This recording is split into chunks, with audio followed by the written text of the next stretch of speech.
ekyo nno kitegeeza ki nti Charles Peter Mayiga Katikkiro waffe w'ekitiibwa alina weaknesses nyingi ezimukubisaamu ebituli nti bakatikkiro bali abalala bomizikiti nga baagulekawo bakatikkiro bali abalala ng'emizannyo gyabeerangamu mu lubiri bakatikkiro bali abalala ng'amasomero ga Buganda agayambanga abantu abanaku ababeera bamufuna mpola gabeerangawo wadde obeera okoze ebintu ebirungi bitya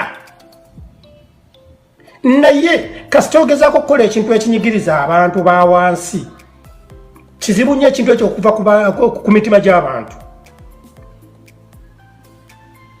omwami ono Charles Peter Mayiga n'aleeta ekintu kye bayita busuulu ku ttaka okuva edda nedda Buganda esasula busuulu naye ng'esasula ssente ki Igwe omanyi njagala mu abali wano abalina ku ttaka mumanyi ssente mmeka omuntu zasasula kati ku busuulu ku ttaka nze mbadde Uganda last December omusajja ajja n'atubalira ettaka lyaffe eyeekalangaalo ssente ze tulina okusasula ng'olinga asasula ennyumba gy'osulamu naye ng'ettaka eryo tumaze nalyo nze Kakyanga nzaalibwa ttaka lyali lya taata waffe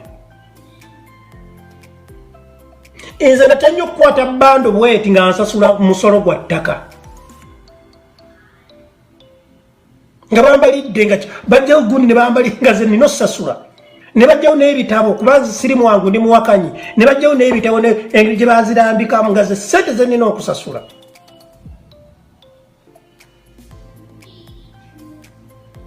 njagala bannayuganda mutunuuliremu nti essaawa zino mwami Katikkiro Charles Peter Mayiga yaleetawo obupangisa ku ttaka luli omuntu yayinanga ekibanja kye nga terina muntu amunyegako naye kati naleetawo akakodi awo simanyi mugende mwewandiisa simanyi ebintu tubwe bityo simanyi mayirolandi simanyi ebintu tubwe bityo ebitategeerekeka abantu bangi babakuba okwewandisa tekwalinga kwa bwereere simanyi ssente mmeka simanyi mitwalo emeka mwami Charles Peter Mayiga alinga gwe baagamba nti baamuleeta mu Buganda kunoonya ssente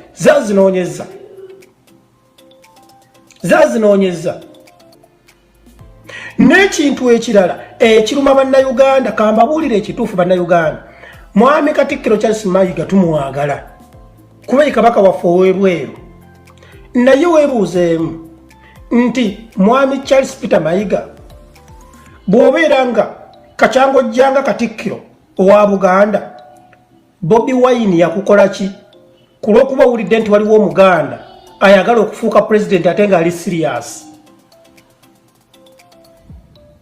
nze nga Eddie Mizaaya okuva edda siwagira Bobi Wine naye neebaka ku buliri bwange ne ŋŋamba Bobi Wine yakola ki Katikkiro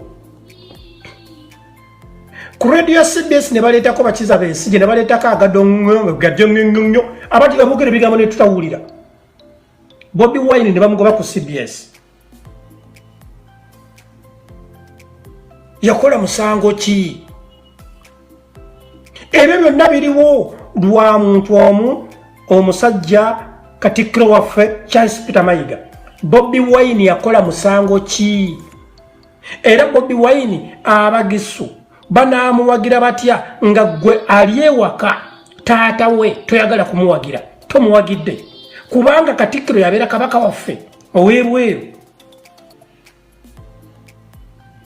omusajja omulugwala bw'anaabuuza n'agamba nti mutuleetera Bobi Wine olaba baganda banne tebamwagala nti bamwagala okay wawulira ddi nga Bobi Wine ali ku radio ya Buganda CBS ng'alina by'ayogera onoddamu ki nga gwogeza okumumatiza omusajja oli omusaba akalulu tolina naye ng'ate ku radio owulirako Babesigye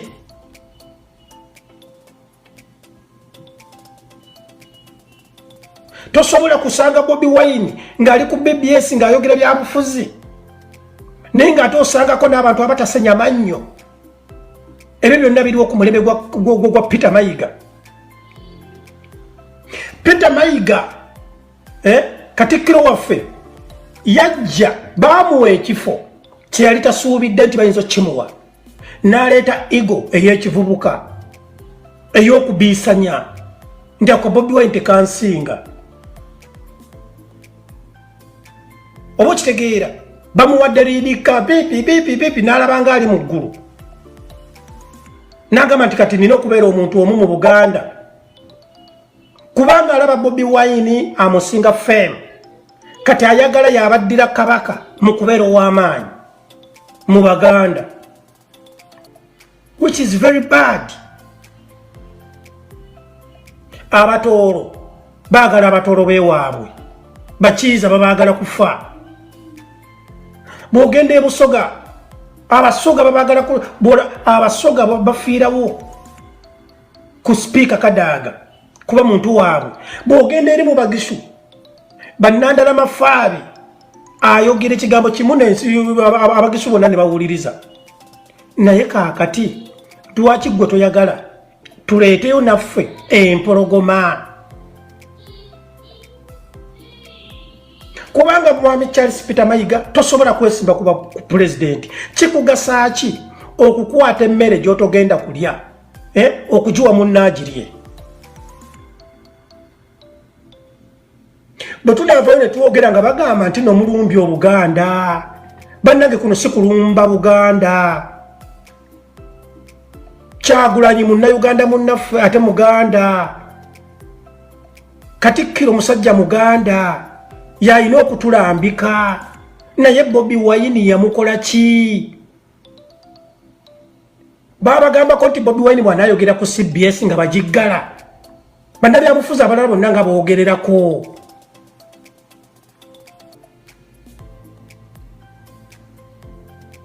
Kaakati munaagambira wa nti abantu bayisaamu amaaso Katikkiro wa Buganda kuyisaamu Buganda maaso? Nedda. Mbagambye ennaku zino tetukyalinda mawulire ga radio nga bamaze okugeditinga. Kati omuntu kyayagala okunoonyereza agenda ku Google n'akinyiga n'akifuna. Luli baalinga batukuuma nga tetumanyi. Naye kati tumanyi.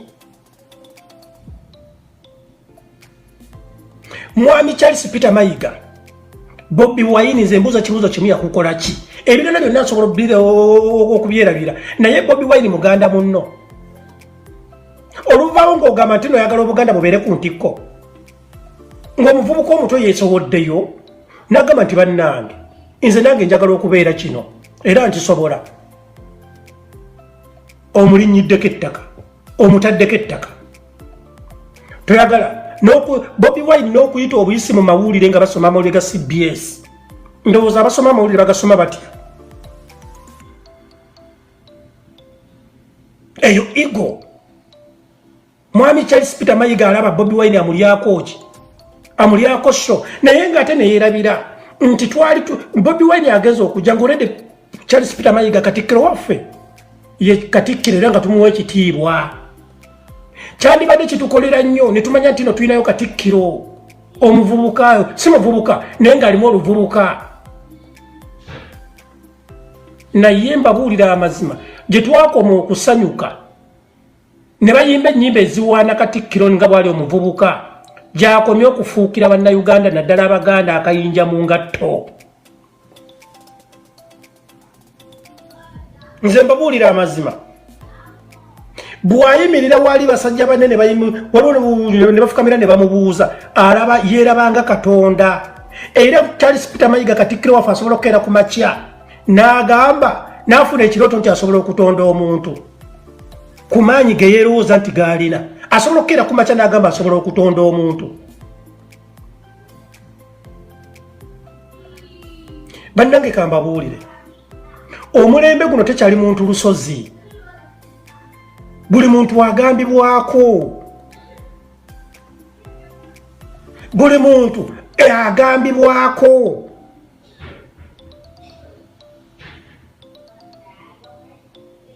Njagala mbuuze kawungeezi kyakaali kabaddewo mu pulogulaamu ya Kkiriza oba gaana oba pulogulaamu eyo ebeera ku CBS ku Lwomukaaga nga terimu bannabyabufuzi? Tebabeerayo Emmengo.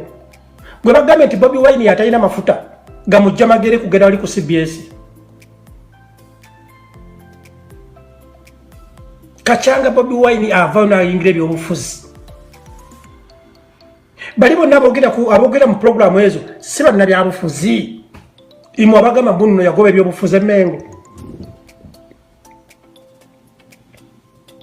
besije pastor babeti namboza bano beri yasiru kwago ba Muhammad Nsereko